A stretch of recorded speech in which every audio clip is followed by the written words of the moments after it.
The Culture Pop Podcast is brought to you by the law offices of Jacob Emrani.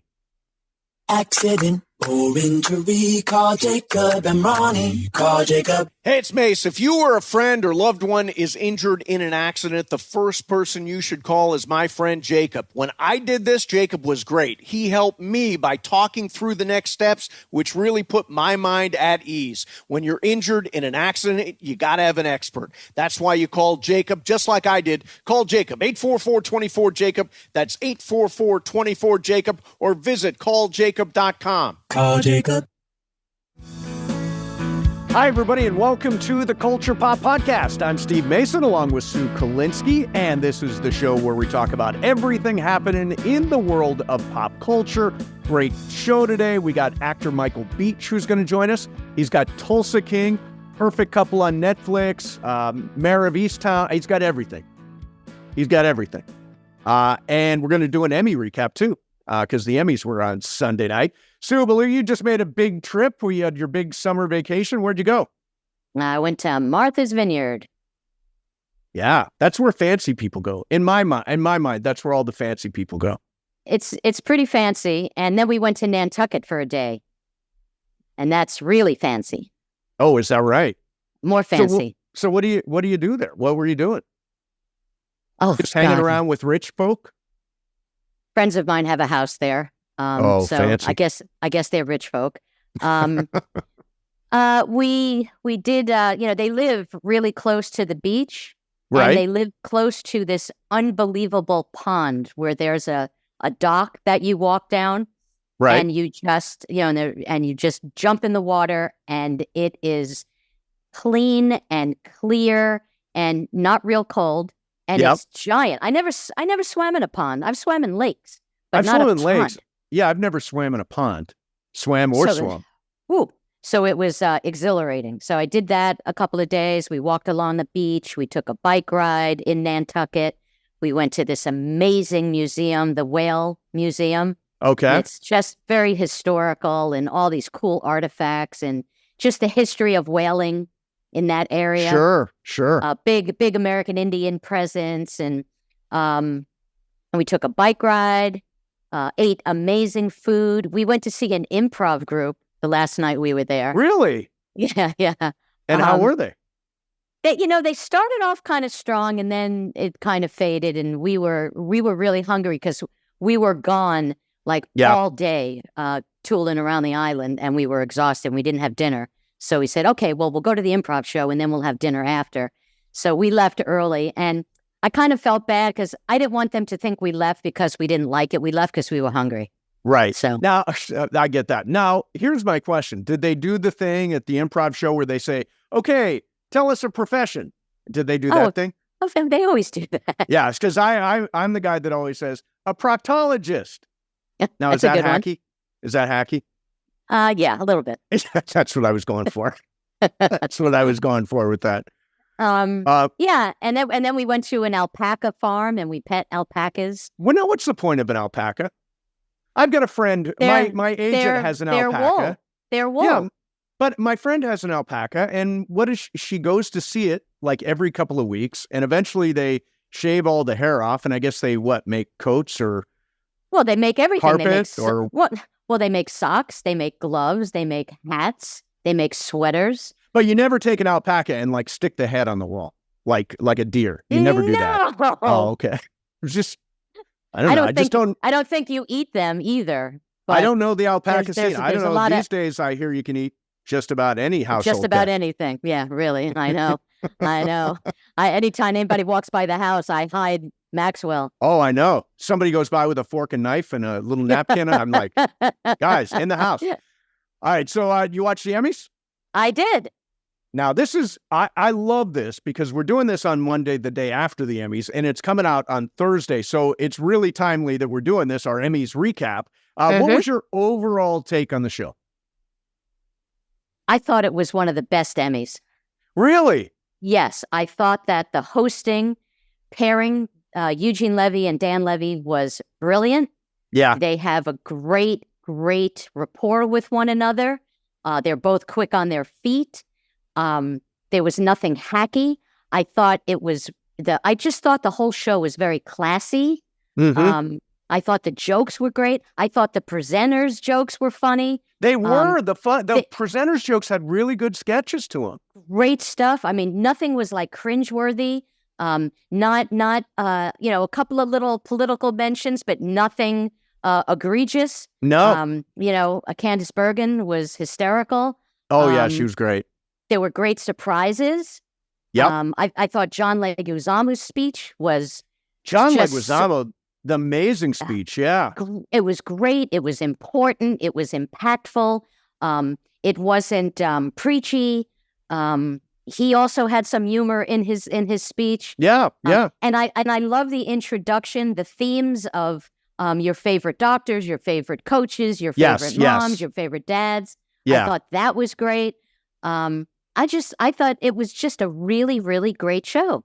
Yeah, I loved it. I felt like, and especially by the time you get to the end and you've got basically a Schitt's Creek reunion on stage at the very end of the show.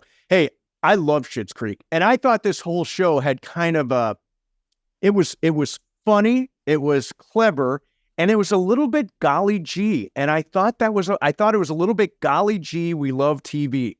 And I thought that was appropriate for the Emmys. I loved all the sketches. The sketches were really, really funny. I loved the joke that Eugene Levy and Dan Levy did at the very beginning, where they were talking about the bear and whether or not it's a comedy. And they said, well, in the great tradition of the bear, we will not tell any jokes here. I thought that was just hilarious. And it is great. Weird. Why don't we start with the comedy category? Okay. Because first of all, I was so happy that Gene Smart won. Yes. I was so happy that it was a good night for hacks. And I think the Emmys are sending the bear a message. You're not that funny, and we're going to give it to hacks. I don't know how the bear adjusts to this, but it's just not a funny show. Well, all over social media, and especially my friends, who most of them are in the comedy world, were really, really pissed off. And we've talked about it before. I feel like it is such a disservice and really disrespectful for the shows that are comedy. It's taking away an opportunity for someone who has comedic chops in acting, directing, in any aspect of a show. Yeah. By putting the bear in this category. And it begs the question, do you create a new category? Do you have a dramedy category? Well, what I think is more likely you would take the bear and you'd put it in the drama category. It is a drama. It is. And it's a half hour, but it's still a drama. And I thought that was the reason why 𝐈𝐬𝐻𝐻𝐻𝐻 lost to Jean Smart, as she was probably the favorite to win Best Actress. I thought it was really interesting that when the bear had a very good night, it won 11 Emmys total, surpassing its own record from last year when it won 10. But Hannah Einbinder was in the category of Best Supporting Actress. And after the win for 𝐈𝐧𝐭𝐻𝐿𝐻, who I absolutely love on The Bear, she plays Chef Tina. After she won, Lorraine Newman, who's Hannah Einbinder's mom, tweeted, "Fuck the bear," with about 25 exclamation points. She later deleted it. Right. And said, "I think The Bear is a great show, but in my humble opinion, it's not a comedy, not even a dark comedy." She's right. And I personally thought Hannah Einbinder had a tremendous year, and I would have loved to see her win. I'm totally happy that 𝐈𝐧𝐭𝐻𝐿𝐻 won for The Bear, but Hannah Einbinder would have been great in that spot too. Yeah. And well, that's my point, that you had an actress that I think should have won in the comedy category. Yes. So that was unfair. Yeah. I mean, and some people were writing on social media, like, do the actors or anybody who works on the show, like, how do they live with themselves? It's not that egregious, is it? It's not that egregious, but they have to know. They're in show business. They have to know that it's not a comedy. Right. I think, I'm just going to guess, 3 seasons of The Bear, Jeremy Allen White has probably smiled twice. I know. I mean, he's such a dramatic, and he keeps winning, and he's such a dramatic character. And look who he beat. Martin Short, Steve Martin, Larry David, Matt Berry. I mean, these are genius comedic actors. Yes, yes. And by the way, Jeremy Allen White is fantastic. He's great. Well, it's like anybody who won. I mean, the guy who won Best Supporting, was it Ebon Moss? Is that his name? Ebon Moss Backrack, yeah. Backrack. He plays Richie. He's actually the funniest part of the show. Yeah, and he's really good. So he's great. It's not a statement on their ability as actors. They're just not in the right category. Yeah. One word about 𝐈𝐧𝐭𝐡𝐰, who is the first Latina to win in that category. She beat Meryl Streep for Only Murders in the Building and Carol Burnett for Palm Royale. I'm like, are you kidding me? Yeah, Carol Burnett. I know. And is it not just criminal that they didn't find a way to get Carol Burnett on stage in some sketch, some moment, presenting anything like that? She just sat there with Kristen Wiig all night. She seemed delighted by the entire experience, but how do you have an Emmy show with Carol Burnett in the building and not get her on stage somehow? Yeah. Even as a presenter, I mean, it's crazy. Exactly. All right, so we did comedy. Let's do drama. It's no surprise. Shogun won 14 Emmys at the Creative Awards that they did, and then another 4 last night, including Best Drama, Best Actor, Hiroyuki Sanada, Best Actress, Anna Sawai, and it also won for Best Directing. This is a show that I'm completely unqualified to speak on because I have not seen it, but based on this, are you going to watch it? Absolutely. I was going to watch it before. The last time we talked about it. Yeah, I know. Yes. I am definitely going to watch it. One of the nuggets here, let's see, with their back-to-back wins for Best Actor and Best Drama in Hiroki Sanada and Anna Sawai, they became the first Asian actors to win in the lead categories in the same year. Sawai, the first Asian to win Best Actress in a Drama. Sandra Oh got passed over 4 times for Killing Eve, and Sanada is only the second Asian Best Actor in a Drama winner, following Lee Jung-jae for Squid Game back in 2022. One of your shows, Slow Horses, won for writing. And he had a funny line, because his name is Will Smith. And he said, despite my name, I come here in peace. Yes.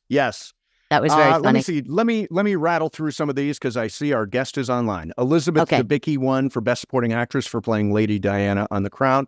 Absolutely deserved. Baby Reindeer cleaned up, and I get it. I mean, it was the most unique television viewing experience of the year. Never have I seen anything like it. And he talked a lot about being bold and telling your truth and, being honest with yourself and getting through difficult, like he did get through difficult stuff in his life. Richard Gadd, I was glad to see him win. Jessica Gunning won for Best Supporting Actress. She was just creepy and terrible in the best possible way as Martha in Baby Reindeer. And Jodie Foster.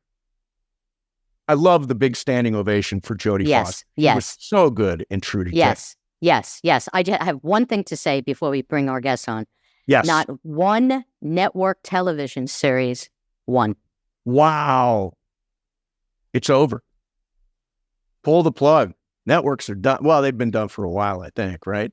One last moment I wanted to mention. I loved it. Happy Days tribute. I was a little kid.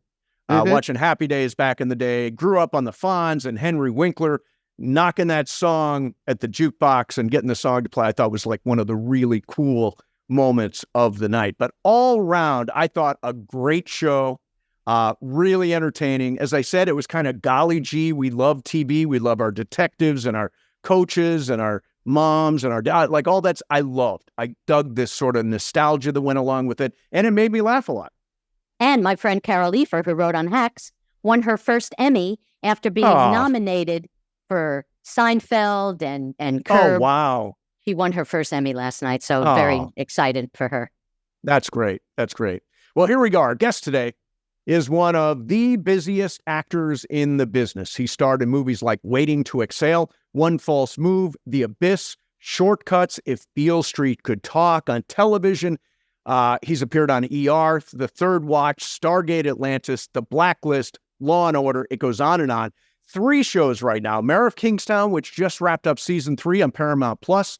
Tulsa King, which just started season 2 on Paramount Plus. The new Nicole Kidman series, Perfect Couple on Netflix. Michael Beach joins us. Michael, thank you so much for coming on. My pleasure, man. I'm happy to be here. So you have got, I just listed the shows. You've got Mayor of Kingstown, which just wrapped. You've got Tulsa King, which is just starting. You've got Perfect Couple, which I'm addicted to on Netflix. How did you even have time to come on to our podcast? You're so busy. Oh, I had to squeeze you in, so that wasn't even a question. How do you keep all the characters straight in your head? I don't know, man. After a while, you just, it's the script, just, for me, if you follow the script, you know what I mean? If you follow what the writers have been laying out for you, and you figure out what you want and what you're going through and how you're doing it, that's the difference between the characters. How you do something, your actions, that's more of a character trait to me in terms of separating people than anything else, So I just got back from Martha's Vineyard, and we took a side trip to Nantucket. Yes. I've been to Martha's Vineyard many times, but never been to Nantucket, and absolutely beautiful.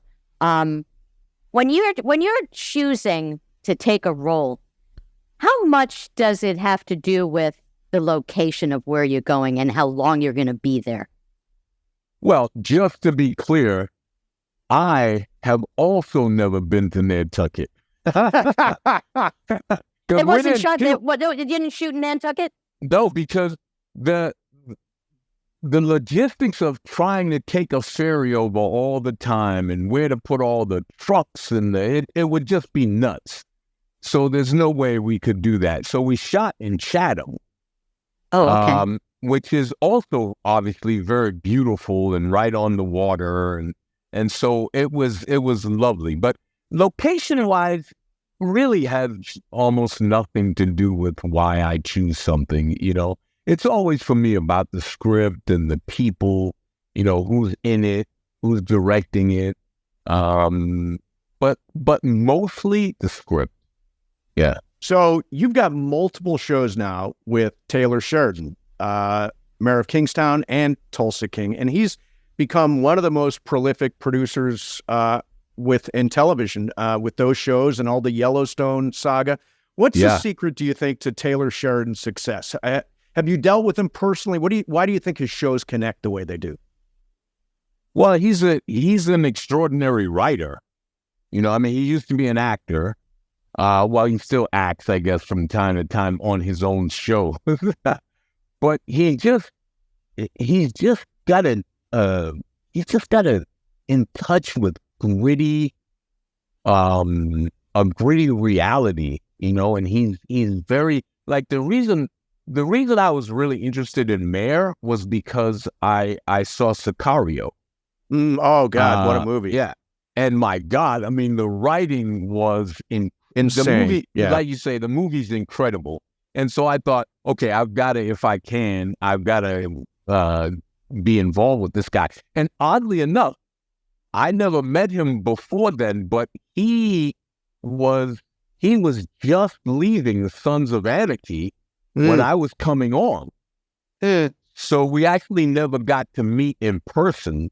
But that was the only connection I was like, oh, almost. So maybe we can hook it up this time. And thank God that he was interested, and I came on. But I just think he just has he has a way of words and with people, and even in his direction, because he also directs a lot.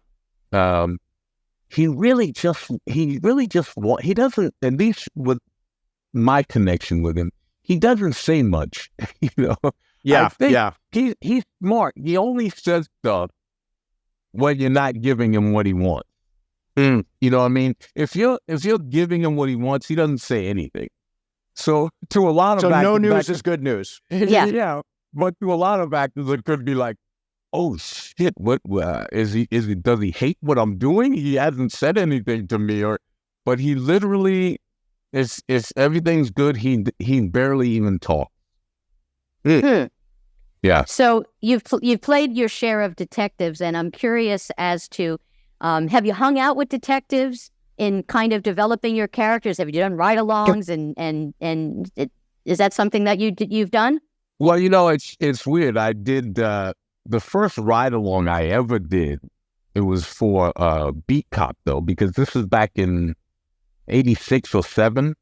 I was doing a show with Stanley Tucci, and we were playing beat cops in New Jersey, and so we individually got to ride along with a couple of New Jersey beat cops. And how do I say this? There were times, and I love cops, but there were times when I didn't know if I was riding with the good guys or the bad guys. Yeah. Because some of them are some real hard asses, and again, I love cops, and I've worked with cops many times over the years, but that was my first experience. And I thought, oh my God, these guys are just as tough as some of the criminals out there, and to some degree you would think, oh, that you would have to be, if you have to deal with that every day. But you are a professional, and you're supposed to have a line, And I think the guys I was with definitely did, but you just saw how tough they were, Yeah. and it brought home how incredibly tough and dangerous that job is. Yeah. So every once in a while I would go out, and I would, depending on the job, I would go and on a couple of ride-alongs here and there. And I ended up finding out that cops are like everybody else. You have some great people, you have some mediocre people, and you have some not so great people. So one of the things I've always tried to do as an actor, no matter what my profession, is not try to assume that if you're a cop, you have to be a certain way.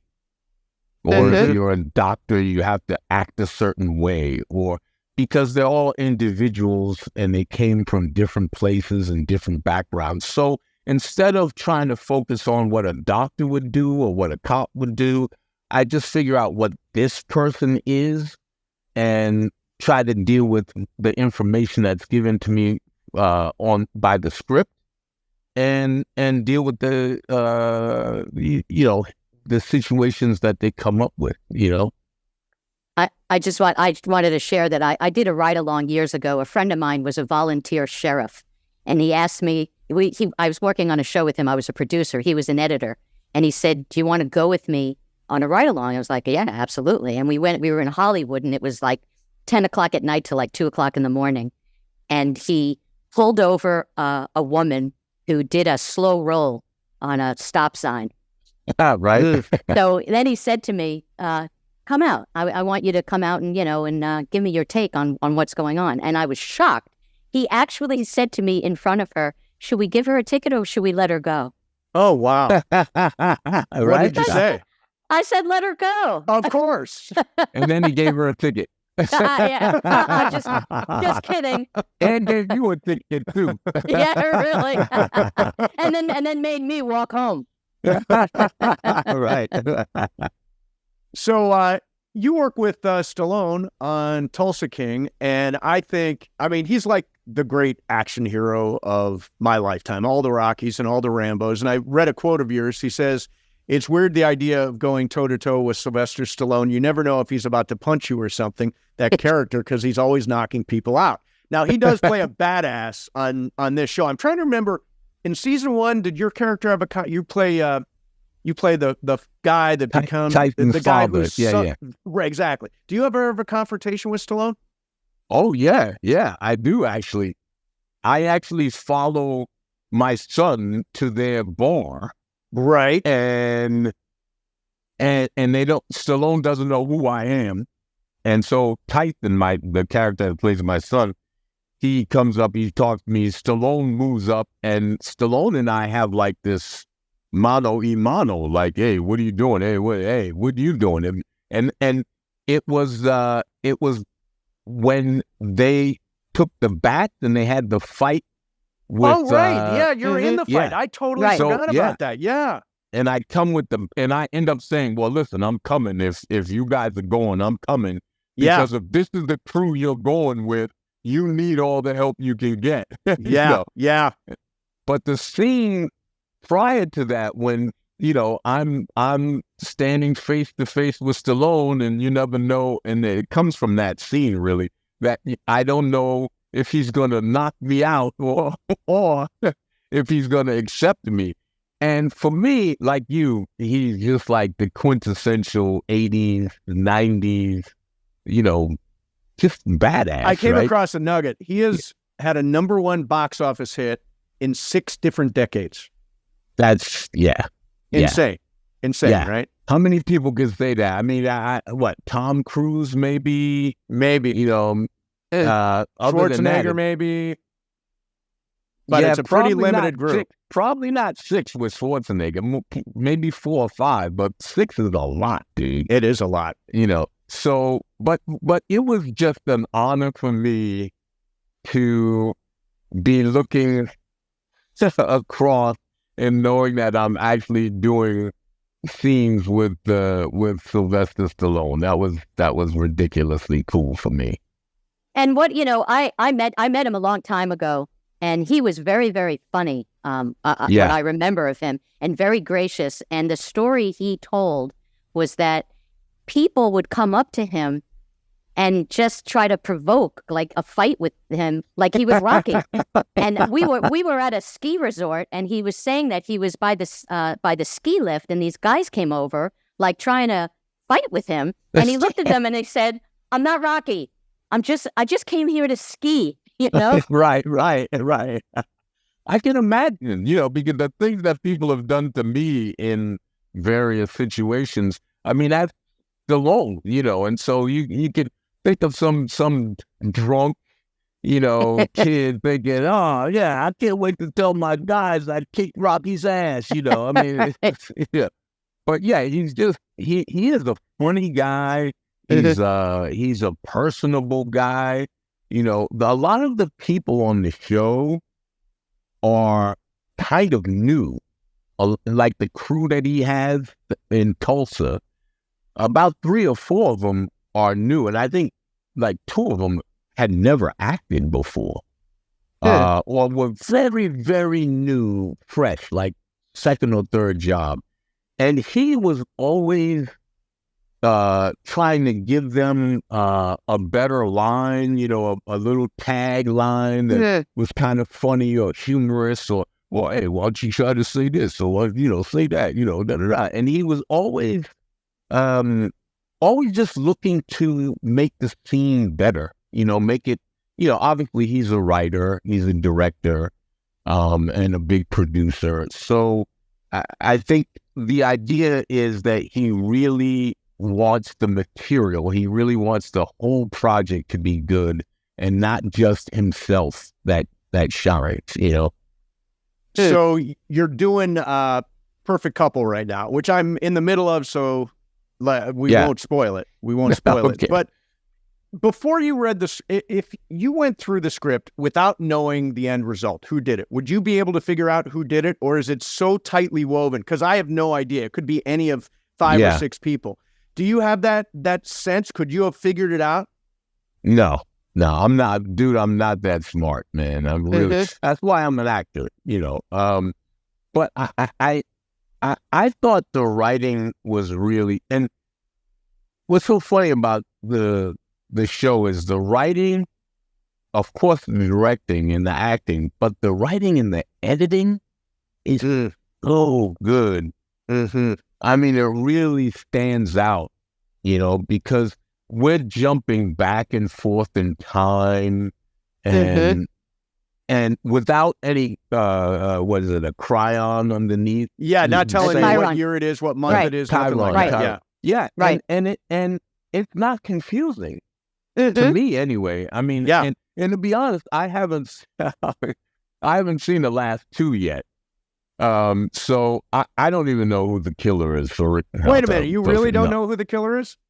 Well, don't you see me arrest the killer? I'm the cop. I'm the dude. Yes, you are the dude. No, but I haven't seen the last two because I keep trying to watch it with my wife. Right. And so since we're always running around, we have four kids, we're running around, and then at night you try to watch, but you're exhausted. And so we still have the last two to watch. And I'm as a fan, I'm like, oh man, I really want to see. Obviously, I know who the killer is, but I really want to see how they edited it and because it's so fascinating. It's so well made, really well made. And you're doing scenes with Nicole Kidman, who is like I will watch Nicole Kidman in anything. I am such a huge fan. Do you get nervous ever? I mean, it's Nicole Kidman, Academy Award winner, all that stuff. Do you ever get a sense of intimidation, or does she put you at ease? How does that work? Well, I think it would be a lie if you said that you never get intimidated is not the word, but you're now working with, somebody who has achieved great things in the same profession that you're in, and I feel it every once in a while, Robert Duvall, Dustin Hoffman, James Earl Jones, when you work with people like that, it's just a ton of them, I feel like I have to step up. I can't, I really never come unprepared, but I just feel this added little, I guess it is a little pressure that you got to bring your A game. You really got to stand. You got to step up to the plate, and I did feel that with her, and it's not because of what the pressure that they're putting on you.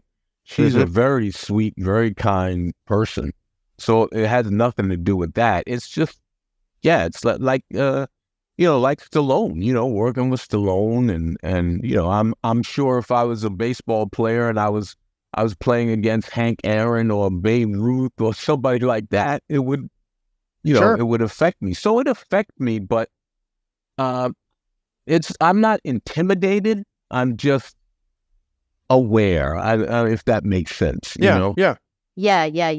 I love the relationship you have with your detective partner. Yes, Donna Lynn. Donna Lynn, man, she's a piece of work, boy. And I just, in the beginning, it took a little while for your character to kind of click warm with up. her, warm up.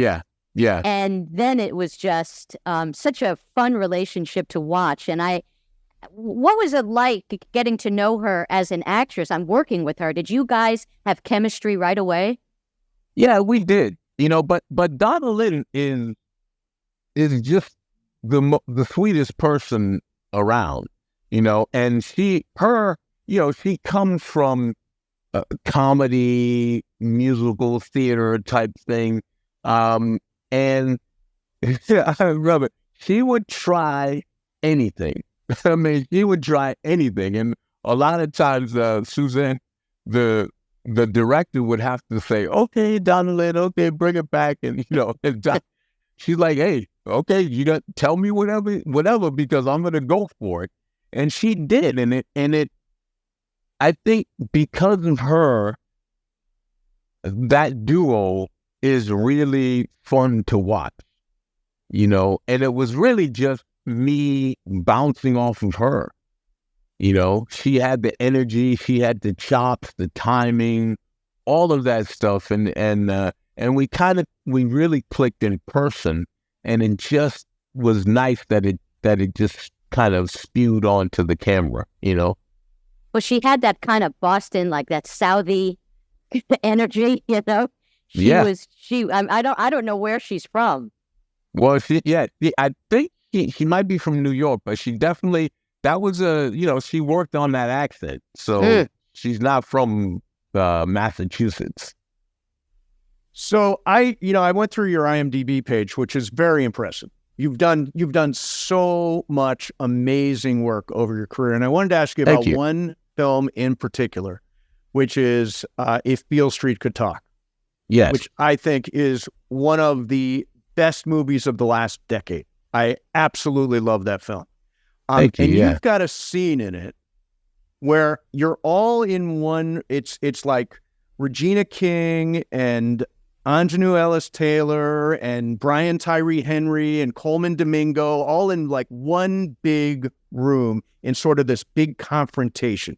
And I want to know what it was like on the set that day. I would imagine the energy was just like crackling. So many great actors in one room. Yeah. Well, Brian wasn't in that scene. Oh, okay. But the other, Coleman and Regina and Anjanou, the only one I didn't know was Coleman. I had met him before, but he's a charming guy. He's been on our show. He's really great. Oh my God. That dude is gifted beyond. I mean, he's got so many talents, you know, and wonderful to work with. The guy's great on camera. But Regina is an old friend of mine. I've known her for a long time, and she's directed me and stuff, and she actually produced and directed a pilot that didn't go, that she asked me to do, and I did. And Anjanou I've just known from around, but we never worked together before.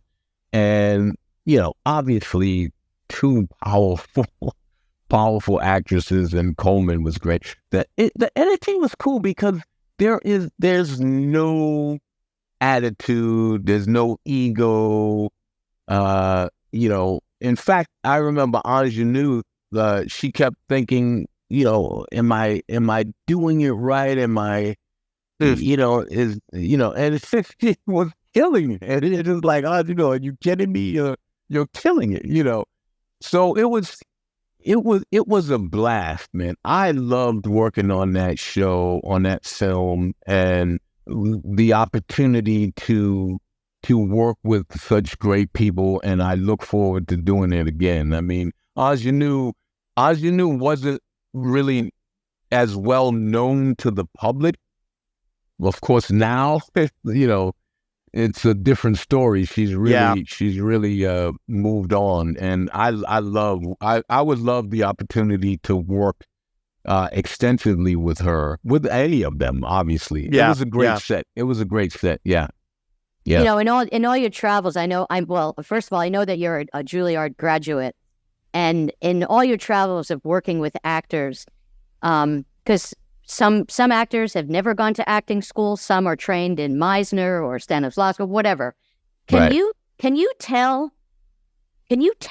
where the style of where they were trained?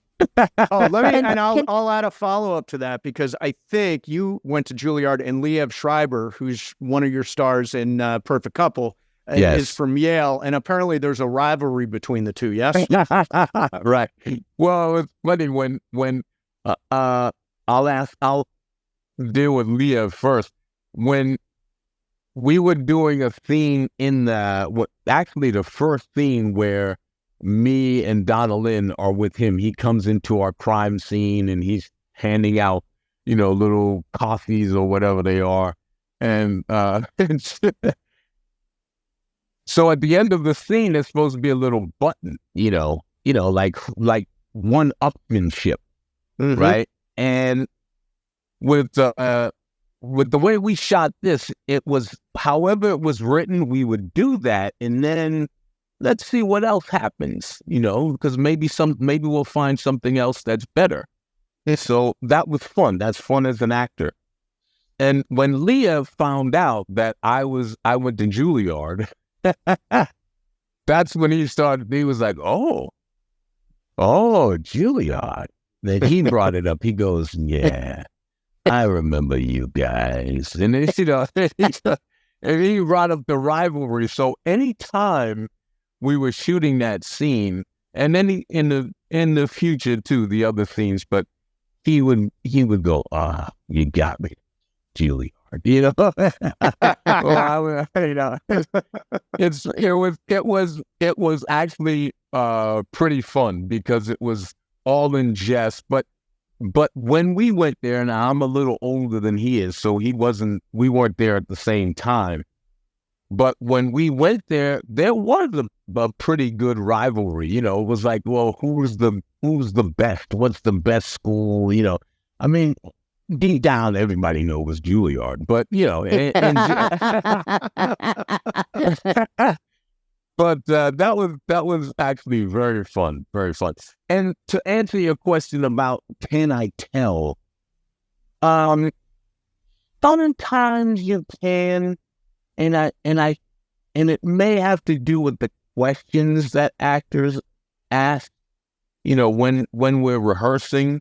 Mm-hmm. And sometimes you do get a decent amount of rehearsal time. For film, that's not a lot, but you usually get you get to rehearse for boom, boom, boom, and then boom, let's shoot it. Right? They're gonna set the lights up, and then you come back, you work on your stuff, you come back and you shoot. Sometimes when you get certain questions or maybe the way the questions are asked, you can go, oh yeah, he's trained, she's trained, something like that. But that's not always the case. But yeah, you can see it sometimes. So you started out life as an athlete, right? I did. I mean, in high school, I didn't really have a career yet, but I was hoping that football would get me to a good college. Mm-hmm. And the possibility existed. But we don't know how, because I really got hurt badly at the end of my sophomore year. And I spent the rest of that time before football in my junior year rehabbing and trying to get strong again so I could come back, because that was, I had gotten an athletic scholarship to this very well-to-do school, and I was a kid from the inner city, and I didn't want to ruin this opportunity. And so there was a lot of pressure on me, from me. I don't know, I can't really say it was from other people. That's the worst kind of pressure, is the pressure you put on yourself, right? And hopefully as you get older, you learn to dissipate pressure, and but back then I was afraid that I would not be invited back if I couldn't contribute as an athlete. Right. And fortunately, that's why I started acting.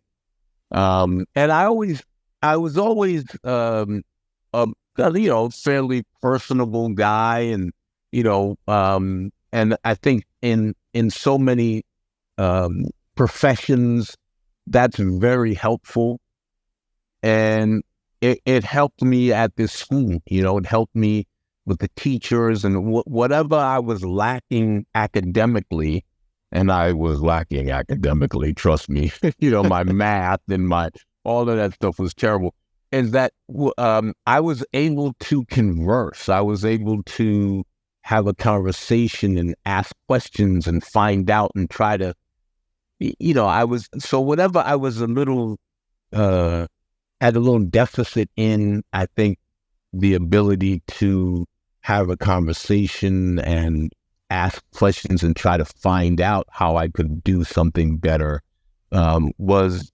good for me. And I think it really helped me at that school. And that is how I transitioned into acting. And then started, and we're talking about a little school that really didn't have an acting program, but they did do plays.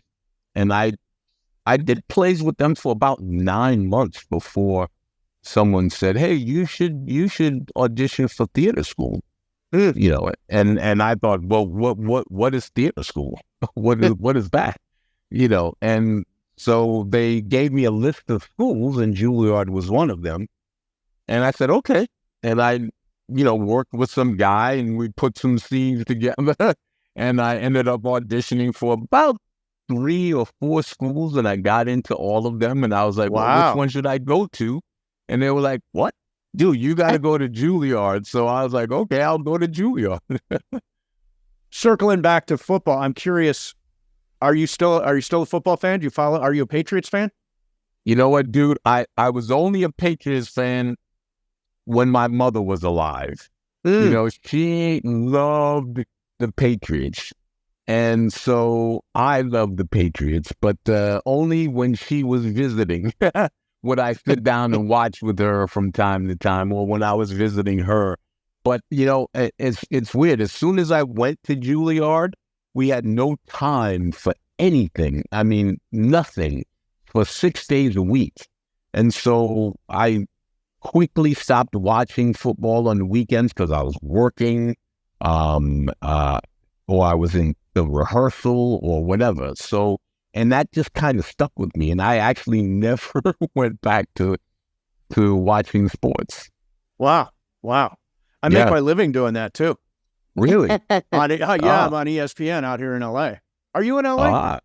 I am in LA. Yeah. Oh yeah. I'm on ESPN here in LA. So I'm all over. I was ready to ask you about Drake May and if you're happy with Gerard Mayo and. Well, dude, you have more jobs than I do. What are you talking about? No, man. My IMDb page is nothing like yours, Michael. Hey, listen, this has been terrific. Mayor of Kingstown season 3 now streaming. Yes. Can't wait to see how Perfect Couple turns out. Me I'm ready for a new season of Tulsa King, which is coming on right now. Thank you very much for doing this, Michael. Huge fan, and we appreciate your time. My pleasure. It was a great time. Thank you, guys.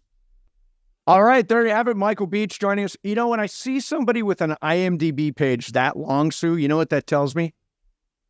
Unbelievably reliable, on the money every single time, can parachute into a show and deliver exactly what needs to be delivered. He is just a great, solid actor. Absolutely. And I just marvel. I mean, we talked about it during the interview. You just marvel how somebody can juggle that many shows at once. Yeah, it's incredible. It's incredible. So great guy. All the shows, check him out. Hey, don't forget, if you're watching on YouTube, smash the like button. Subscribe to the channel. Leave us a comment or a review or an idea. I knew I was going to screw up the word review. For some reason, comment or a review. That's the way that came out. Well, because you were thinking you were going to do it. I thought I was going to do it, so I did it. You made it happen. Yeah. If you're listening on Apple or Spotify, subscribe to the show. Big points if you leave us a 5-star rating and a good review.